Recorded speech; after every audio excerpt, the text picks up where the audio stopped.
지난 6일 한국에 입국을 막은 베트남 수도 하노이에서 최초로 판정을 받은 사람이 나왔습니다. 베트남에서 첫 번째 판정받은 사람이 나온 지 23일 만이었습니다. 베트남은 앞서 받은 사람 16명이 모두 나왔기 때문에 완벽한 청정국가라고 자랑했습니다. 하지만 이번에 수도 하노이가 뚫리면서 비상사태가 되었습니다. 더욱 충격적인 것은 베트남을 무너뜨린 26세 여성의 놀라운 행적 때문이었습니다. 이 베트남 여성은 일본 철강회사 수장의 딸로 베트남 부유층으로 알려진 화류계의 유명한 인물이었습니다. 그녀는 영국 런던에 사는 가족을 만나러 출국해 이탈리아 밀라노, 프랑스 파리 등을 방문했다고 알려졌는데 가족들 모두 판정을 받았으나 혼자서 이를 피해 프랑스를 경유해서 베트남으로 입국했다는 것입니다. 그녀는 베트남에 돌아와 여기저기 활보하고 다녔으며 클럽에서만 500명 넘게 만난 것으로 알려졌습니다. 이미 이 여성의 64세 친척과 27세 운전기사는 판정을 받았습니다. 베트남에서는 이 소식에 나라가 뒤집히며 지금 하노이에서는 너나 할 것 없이 생필품을 마구잡이로 사들이고 있습니다. 또한 같은 날 일본 정부의 뒤늦은 대처로 비상이 걸리기도 했습니다. 호치민을 거쳐 일본 나고야로 갔던 한 일본인이 뒤늦게 판정을 받은 것입니다. 일본 정부가 이 사실을 통보하기까지 반나절 이상이 걸리면서 일본 승객에 노출된 베트남 국민들은 130여 명에 가까웠습니다. 베트남은 한국인에 대해서는 과하다 싶을 정도로 막았으나 일본에 대해서는 아직까지도 아무런 조치를 취하지 않고 있습니다. 그들이 내세우는 이유는 한국에서는 숫자가 급격하게 늘고 있으나 일본에서는 아직 크게 늘지 않고 있다는 것입니다. 하지만 외국과 일본의 전문가들은 하나같이 일본이 숫자가 적게 나오는 것은 테스트를 적게 하기 때문이라고 보고 있습니다. 한국은 6일까지 16만 건에 가까운 테스트를 했지만 일본은 만 건에도 못 미쳐 16분의 1에 불과했습니다. 지금 한국은 하루에 15,000건을 하는데 일본은 1000건도 하지 않고 있습니다. 일본 전문가들은 일본 내 실제 숫자는 10배 이상이 될 것이라고 말하고 있습니다. 이 때문에 베트남이 일본은 막지 않으면서 한국을 막은 것은 쉽게 납득하기 힘들었습니다. 어처구니가 없는 것은 오히려 신속하고 투명하게 대처를 해서 숫자가 많이 발생한 한국이 더 위험한 국가가 되었고 아니라고 소극적인 대처로 사실을 숨기기에 바쁜 일본은 더 안전한 국가가 되었다는 것입니다. 또한 그런 일본이 이제는 아무런 통보 없이 한국에게까지 입국을 제한하기에 이르렀습니다. 베트남은 이번에 한국인의 입국을 막으면서 부당한 대우를 하며 국내에서 수많은 비판을 받았습니다. 한국의 많은 네티즌들은 베트남에게 진단키트를 주지 말자는 말까지 나오고 있습니다. 최근 전 세계에서 진단키트 생산과 공급에 여유가 있는 나라는 한국밖에 없는 상황입니다. 현재 한국에서 승인을 받고 진단키트를 생산하는 4개 업체는 한 주에 무려 14,000개를 공급하고 있습니다. 이것은 한 주에 40만 명을 테스트할 수 있는 양입니다. 한국의 놀라운 생산량은 국내에서 사용하고도 유일하게 남는 수준입니다. 지난 5일 한국의 유전자 진단키트 전문기업 시젠은 유럽연합을 중심으로 세계 30여 개 국가의 기업들로부터 최근 진단키트 주문이 몰려들고 있다고 밝힌 바 있습니다. 미국도 진단키트가 모자란 상황에서 트럼프가 이번 상황과 관련해 한국과 긴밀히 협력하겠다면서 동맹을 내세울 정도였습니다. 개빈 뉴섬 미국 캘리포니아 주지사는 지난달 기자회견에서 진단키트가 부족한 상황이라며 인구가 4천만에 가까운 캘리포니아가 보유한 진단키트가 200개에 불과하다고 토로했습니다. 전세계 언론과 전문가들은 한국의 진단키트 생산력이 놀랍다며 지금 전세계에 이것이 필요하다고 했습니다. 5일 영국 금융전문지 블룸버그는 한국의 시젠을 언급하며 거대한 제약업체 호프만 라로슈 등에서도 믿을만한 진단키트를 개발했지만 시젠은 AI 자동화 기술로 더 빠르게 결과를 낼 수 있다고 했습니다. 블룸버그는 이어 한국은 선진과학 기술을 보유한 일본이나 독일보다도 더 많은 경제 생산량을 연구에 투입하는 나라라고 치켜세웠습니다.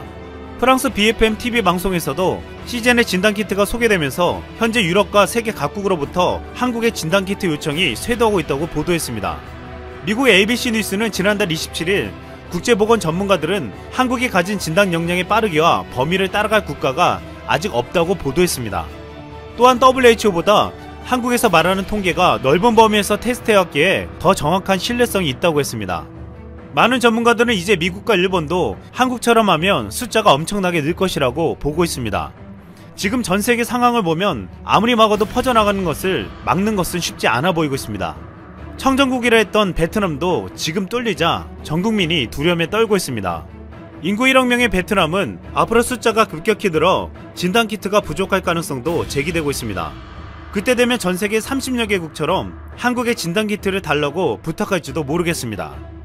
한 네티즌은 베트남 기사에 이런 댓글을 달았습니다. 키트 직접 개발하세요. 최근 한국이 구매력을 기준으로 한 1인당 국내 총생산 GDP에서 처음으로 일본을 추월했습니다. 일본은 이에 대해 매우 당황하면서 사실을 인정하지 않기 위해 갖은 핑계를 대고 있습니다. 일본 입장에서 문제되는 것은 본인들이 시작한 경제제재가 아직 끝나지 않은 상황에서 한국과 관련한 이런 결과들은 일본이 지금까지 한 계획들이 그다지 한국에게 영향력이 없었다는 반증이 되기 때문입니다. 말 그대로 일본의 그동안의 행동이 한국에게 파괴력이 없었다는 것을 말하죠. 그렇다면 일본은 왜 한국에게 통하지도 않을 경제제재를 하게 된 것일까요? 자신감이 있었던 것이었을까요? 이에 대해 분석해 보겠습니다.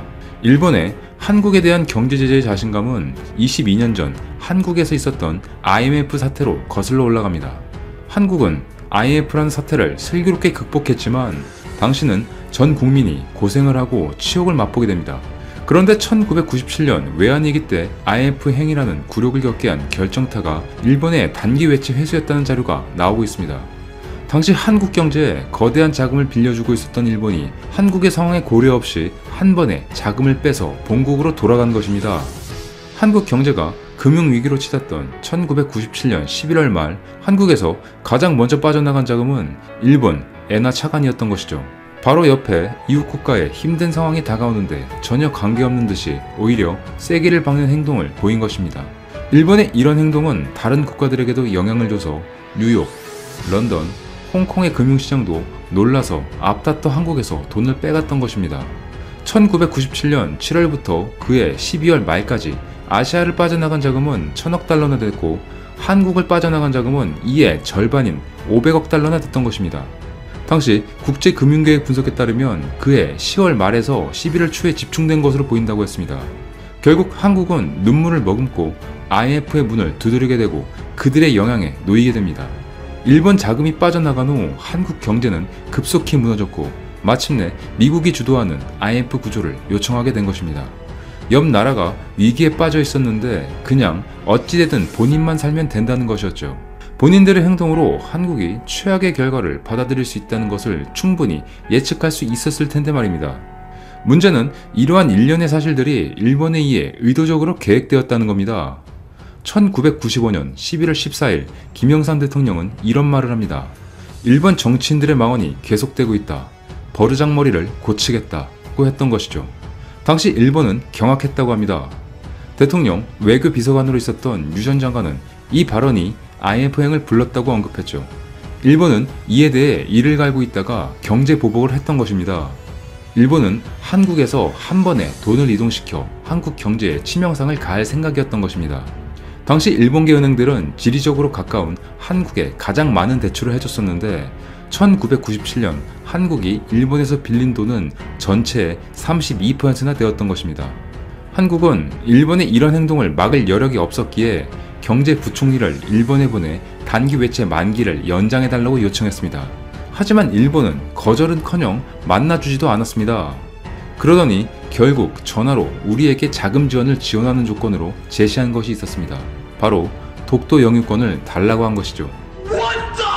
말도 안 되는 조건에 우리 정부는 분노를 하며 거절했고 일본은 조건을 거절했으니 연기는 없을 것이며 IMF로 가라고 했습니다. 이때 일본은 이미 한국이 독도를 넘겨줄 리 없을 거라 생각하고 있었고 한국을 혼내주기 위해 처음부터 도와줄 생각이 없는 계획을 짠 것으로 평가합니다. 이렇게 일본의 진짜 모습이 나왔던 것이었죠. 당시 한국은 일본의 이런 행동을 제지할 수 없었고 결국 일본 자금이 빠져나간 후 한국 경제는 급속히 무너집니다. 그리고 미국이 주도하는 IMF 체제에서 고난을 겪게 됩니다. 당시 경제적으로 일본에게 의존도가 컸던 것도 문제지만 규모 자체도 한국은 상대할 수 없는 상황이었습니다. 정말 눈물나게 분노가 치미는 순간이었을 것입니다. 2019년인 작년, 일본 입장에서는 그때와 비슷한 상황이 벌어집니다. 바로 한국의 강제징용 판결의 결과가 일본에게 분노를 만들어냈던 것이죠. 그리고 일본 정부는 다시 한번 본인들이 자신 있다고 생각하는 경제를 무기로 한국을 올가매려고 계획을 세웁니다. 본인들에게 의존하고 있는 핵심 부품 수출을 막아 한국의 전략 제품들의 제작을 못하게 해버려 한국의 주 경제의 수입원을 막아 또다시 위험에 빠뜨리려는 것이었죠. 하지만 일본은 큰 착각을 하게 됩니다.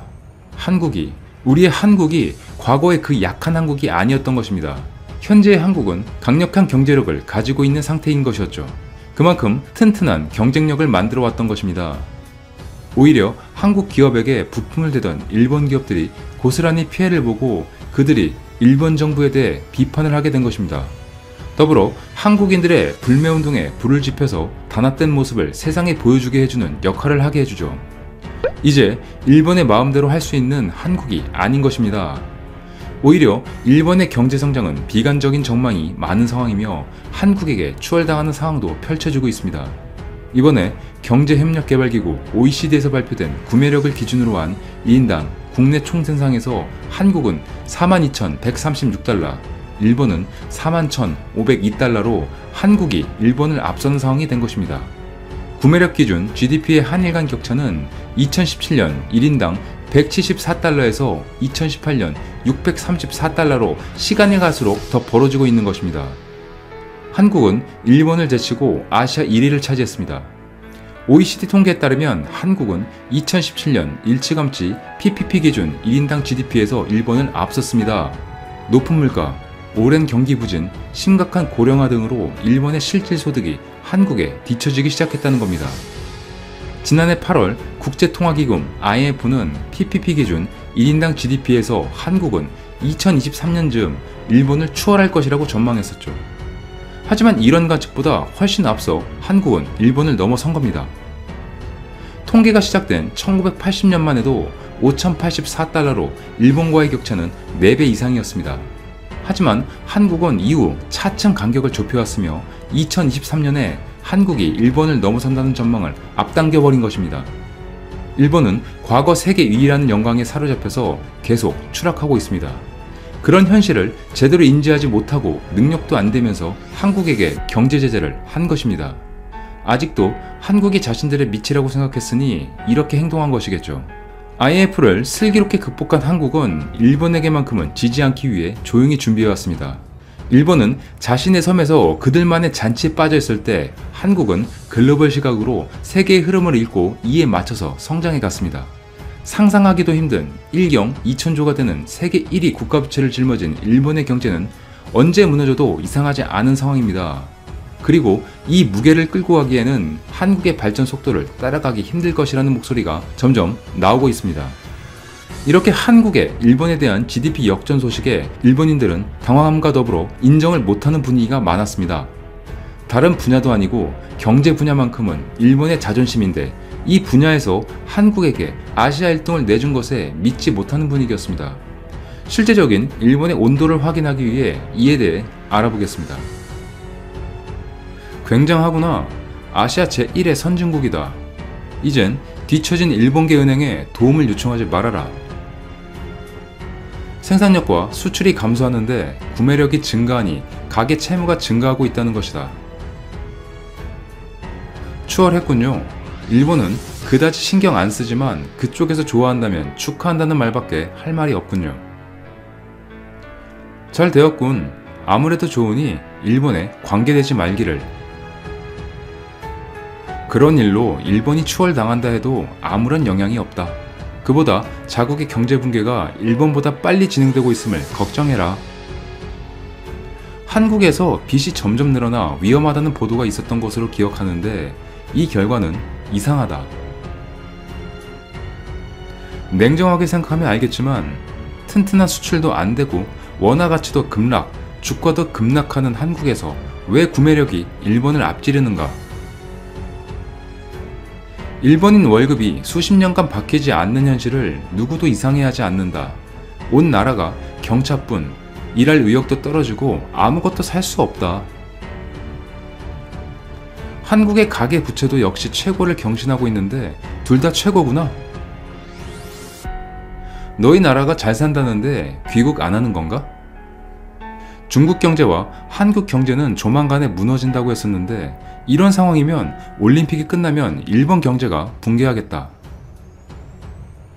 만약 올림픽이 취소된다면 일본의 1인당 GDP는 한국이 아니라 태국과 필리핀에게도 지게 될 것이다. 전반적으로 일본인들은 인정할 것은 하자는 분위기지만 한국에게 지는 것만큼은 인정하고 싶어하지 않는 분위기였습니다. 한국의 이번 GDP 추월은 시작일 뿐입니다. 한국의 발전은 더욱 속도를 낼 것이며 앞으로 일본은 경제보복 같은 것은 입에도 못 꺼낼 것으로 판단합니다. 그럴 능력이 안 되기 때문입니다. 또한 이를 바라보는 일본인들에게 자신들의 지난 행동이 한심했고 부끄러움을 느끼게 할 수 있도록 더욱 한국의 발전을 기대해 봅니다. 이상 이슈트래커였습니다. 끝까지 영상을 시청해 주셔서 정말 감사드립니다. 더 좋은 영상으로 찾아뵙겠습니다. 오늘 우리가 다룰 주제가 국뽕입니다. 국뽕. 네. 지식사전을 보면은 국가에 대한 자긍심에 과도하게 도취되어 있는 무조건적으로 한국을 찬양하는 행태를 비꼬는 말 이렇게 정리가 되어 있습니다.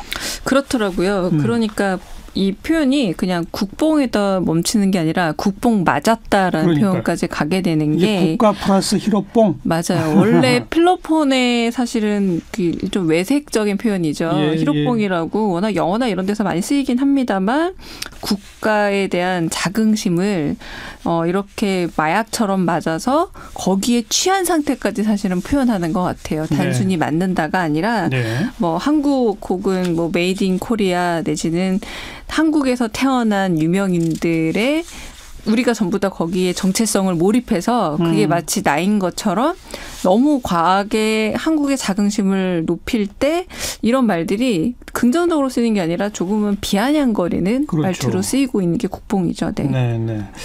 저는 그 옛날 80년대 전두환 정권 때 국풍 81, 네, 네, 네. 국풍 82 뭐 이런 네. 그 관제 축제가 있었잖아요. 맞아요. 네. 그래서 대학생들은 오히려 그거 반대 시위하러 다니고 막 그랬었던 기억이 나는데 그거랑 이거랑은 관계없는 거죠? 그게 국가가 뭘 한다 그리고 국가 대한민국이다라는 게 왠지 전체주의적으로 우리를 누르려는 이미지가 남아있을 때 국풍 같은 기억이 떠오르잖아요. 그러니까요. 우리한테 뭔가 하나가 있다. 국풍이라는 게 있다. 이걸 만들어 가자. 뭐 이런 좀 인위적인 전체주의적 행사 비슷했었죠. 그래서 정부가 주도하면서 관제를 그렇죠. 했으니까요. 관제 행사였기 때문에 동원이었고 꼭 그러는 마스게임 같은 거 해서 사실 매스게임인데 일본식 발음이죠. 또 마스게임 하면서 그러니까 그렇게 하는 것들이 떠오를 때는 왜 나의 개성과 개인성을 이 국가라는 이미지에 녹이는 것에 대한 굉장한 불편함이 있는 세대들이 있는 거예요. 그렇죠. 외부적으로 강제적으로. 전체주의에 대한 저항이고 그렇죠. 독재에 대한 저항이고 이게 민주주의로 가는 거고 그런 거죠. 이게 조금 젊은 세대들한테는 꼭 그렇게 꼭 부정적이지만 않은 게 이런 거죠. 이 기생충이 아카데미 사관왕을 탔을 때 나 오늘 국뽕 시컷 맞을 거야. 이런 표현들을 긍정적으로 쓰는 거거든요. 젊은 층에서. 맞아요. 너 오늘은 나 대한민국 그리고 나는 한국인이라는 거에 되게 취해 볼 거야. 마치 쾌락적으로 즐기듯이 즐겨볼 테요라는 말들도 포함이 돼 있어서 이게 참 애매한데 이게 아마 저는 제 개인적인 생각입니다만 해외여행 자유화를 통해서 많은 분들이 아주 일상적인 외국인들 사이에서 한국인으로서의 개인 체험이 많아지면서 생긴 경험과 비슷하다고 전 봐요. 젊은 층들은 어려서부터 외국에 자주 나가죠. 그렇죠. 그런데 생각보다 여권 심사 받으러 이제 들어가는 동안에서도 뭐 차오랑 뭐 아니면 일본 말로 안녕하냐 묻는다거나 중국어로 묻는 경우 많고 한국인이라고 했을 때 잘 모르는 경험들이 오히려 있어서 한국이 생각보다 바깥에 나가서 잘 모르는 국가라는 이런 객관화를 하다 보니까 한국이 작은 나라다. 우리는 되게 어떤 점에서는 큰 나라로 생각하고 살았는데 그렇지 않았다라는 이런 체험들이 쌓이다 보니까 외부에서 먼저 나를 미리 인지해서 호명한다는 거에 대해서 이상한 자긍심을 갖게 된 게 이 나를 국뽕과 한국 사람으로 알아봐주고 대우해 주는 걸 게다가 좋아한다. 전혀 모르는 나라 한국이 어디 있어 내지는 한국은 무슨 언어를 써 모르던 사람들이 나 알아 싸이도 알고 나 알아 BTS도 알고 이러니까 같이 어깨가 좀 올라가는 듯한 그래서 그 국뽕이 취한다라는 말이 나오는 게 아닌가 싶기도 합니다.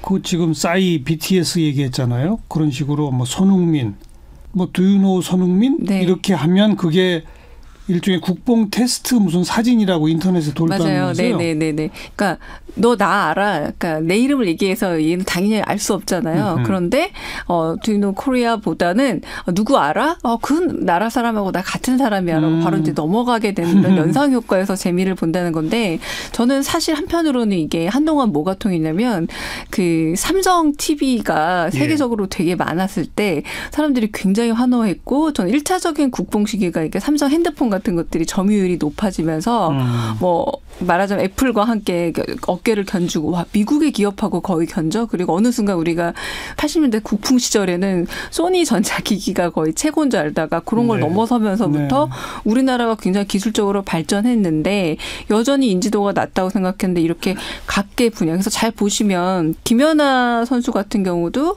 우리한테 불모지라고 여겨졌던 피겨 스케이팅이라는 점에서 사실 1위 하는 거는 늘 1위 하잖아요. 뭐 탁구 같은 것도 그랬고 여러 가지 종목에서 1위를 하지만 뭐 양궁도 그랬고 근데 그때는 국뽕이라 말이 없었거든요. 그런데 역시 축구 역시도 어떤 점에서 제국주의적인 발상하고 좀 닮았다고 봐요. 뭐냐면 거의 그 서양인들 특유의 운동 스포츠라고 할 수 있을 축구의 그 성지에 가서 잘한다는 건 우리도 신체적으로 뭐 약간 부족하지 않아? 어떤 점에서 동등해? 이런 어떤 생각들을 갖게 되는 게 아닌가라는 생각이 들기도 합니다. 최근에 기생충이 아카데미상을 4개나 타고 막 이랬을 때 다시 한번 그런 바람이 불었을 것 같아요. 젊은 층들 사이에서. 그렇죠. 깐에서 받았을 때도 있었지만 미국이라는 게 너무 컸던 것 같아요. 미국이 영화의 심장이니까. 심장이고 그리고 세계 수많은 영화제에서 수많은 상을 받아서 그 정도 화제가 되진 않거든요. 이게 제가 아까 좀 죄송하긴 합니다만 언제나 1위를 했던 것에 대한 우리가 오히려 둔감함이 있는 거예요. 그런 부분은 1위였지만 1위를 못하던 것 그리고 어떤 점에서 그들만의 리그에서 좀 동양인 내지는 다른 것들에 대해서 좀 차별이 있다고 생각했을 때 드디어 소위 말하는 뚫었다. 여기를 넘어섰다. 이런 것에 대해서 좀 국뽕에 취하는 게 아닌가 라는 생각도 들긴 합니다. 그러니까 뭐 메이저리그에서 그러니까요. 잘 던지는 수수가 됐다. 뭐 영국의 프리미어리그에서 날리는 축구 선수가 됐다. 할리우드 한복판에서 그들의 콧대를 납작하게 했다. 빌보드 차트에서 BTS가 1등했다. 그렇죠. 네. 즉 그들의 주류에 우리가 진입해서 1등했다. 이것이 국뽕의 최고봉이네요. 어찌 보면. 그러니까 이게 제국주의적 발상이라고 말씀을 드린 게 만약에 제가 거명을 하진 않겠습니다. 우리 마음속에 우리보다 조금 더 낮은 수준의 어떤 국가라든가 대륙이라든가 이런 곳에서 이렇게 인기를 모은다라면 그 좀 희한한 현상이다. 재미있다. 이 정도로 멈춘다는 거죠. 그런데 좀 상대적으로 우리가 좀 여류에 있다고 느껴지는 곳에 가서 만약에 실력을 발휘하게 되면 대한민국 대단히 이렇게 훌쩍 올라가니까 그래서 이제 여기서 마약이란 말도 등장을 하고 취한다는 말도 등장하는 게 한 개인의 문제를 지나치게 또 자기동일시하는 측면도 없지 않아 있다라는 겁니다. 네. 그런데 별거 아닌 성과를 가지고 야 대한민국 대단해라고 하는 게 어찌 보면 마약 맞았다는 표현하고 연결되어 있는 거지. 메이저리그에서 석권, 미국 아카데미상을 탔다. 빌보드 차트 1등. 이 정도면 자긍심 가져도 아무 문제 없는 거 아니에요? 자긍심 가져도 문제는 없죠. 그런데 그걸 왜 국뽕이라고 표현하냐 이거죠. 이제 이게 여기서 약간 나뉘는 것 같아요. 가령 미국의 우리 아카데미 영화 얘기할 때 자막 영화라는 얘기를 썼잖아요. 어떤 미국인도 영어로 영화를 보는 게 당연하지 거기에 대해서 뭐 국뽕이라고 생각하지 않아요. 영화의 거의 90%는 당연하게. 그러니까 우리가 예전에 인디펜던스 데이 이런 것들을 보면은 그 영화에서 미국 대통령이 외계인을 무찌르거든요. 그렇죠. 그렇게 항공기도 몰고 그런 걸 미국인들이 영화를 볼 때 어떻게 보느냐? 당연한 거예요. 왜냐하면 미국이 대통령은 세계 대통령이니까. 그런데 그런 사람들은 너무 자기 자긍심이 차다 보니까 뽕이라고 할 만한 것도 없는 거죠. 그냥 당연한 것. 언제나 1등. 그런데 어떤 점에서 이 국뽕이라는 게 나쁜 게 뭐냐면 너무 1등주의에 매몰되어 있어서 우리가 1등한 것에 대해서 그냥 개인에 대한 찬사나 잘한다 정도에 멈추는 게 아니라 거기서 또 일종의 우생학적 관점이라던가 우열의 관점을 넣어서 또 자기동심을 통해서 뭔가 이것이 약간 정복해야 될 어떤 이미지까지 들어가니까 단순히 축하하고 좋아하고를 넘어서는 축제라기보다 또 다른 경쟁의 또 틀을 갖고 있기 때문에 또 어떤 사람들은 국뽕이란 말 자체는 그냥 좋아하는 즐기는 것보다 이거 역시 우리나라가 너무 경쟁적으로 살아오는 것에 좀 반영은 아닌가라는 생각도 있다라고 보여집니다. 세대별로 조금 이 용어를 받아들이는 감이 다를 것 같네요. 달라요. 굉장히 다르고요. 이게 이 국뽕이 저는 최근에 생긴 많은 신조어들에서 느끼는 비슷한 현상 중에 뭐가 있냐면 같은 말을 맥락에 따라서 굉장히 다르게 써서 맥락을 잘 봐야 된다라는 얘기가 든다라는 겁니다. 그러니까 손흥민 선수 국뽕은 다들 누구도 부정하지 않아요. 흔쾌하게 취해보자라고 생각하기도 하지만 때로 어떤 것들은 기생충만 하더라도 국뽕이란 말이 나뉘어져 있습니다. 좀 그거 가지고 너무 과도하게 그러지 말아라라고 하는 쪽이 있는가 하면은 또 한편으로는 이건 충분히 즐길 만한 일이다라고 약간 국뽕이라는 말을 똑같이 쓰면서도 서로를 공격할 때가 있거든요. 그런 경우들이 있는 걸 보면은 이 말이 조금 아직은 정확하게 하나의 의미라기보다 좀 맥락상 살펴봐야 될 말이라는 생각 듭니다. 주로 이 용어를 사용하는 계층은 젊은 층이죠. 20대? 20대에서 30대 정도 20, 아주 30대. 훨씬 더 많이 쓰고 있고요. 그리고 훨씬 더 그 국뽕이라는 이 감정에 좀 더 민감합니다. 그러니까 방금 말씀드렸던 것처럼 뭐 BTS나 이런 것들에 대한 어떤 굉장히 중요한 세대들을 만들어 온 것들도 있고요. 그러니까 조금 다르게 쓰이고 있다라고 알겠어요. 보시면 될 것 같아요. 자, 또 하나 이제 오늘 아주 진지한 문제를 제가 던지는 게 코로나19에 우리 정부가 대응을 잘하고 있느냐 못하고 있느냐. 이게 이제 정치권에서도 논란이고 뭐 주요 언론들의 어떤 색채에 따라 색깔에 따라서 보수 언론들은 좀 비판을 많이 하고 이런단 말이에요. 그런데 이제 외신들에서 뭐 그것도 이름 없는 외신이 아니라 알아주는 외신들에서 맞아요. 한국의 대응을 우리가 배워야 한다. 뭐 이런 기사들이 이렇게 나면 그 기사를 우리 국내 언론에서 소개를 한단 말이죠.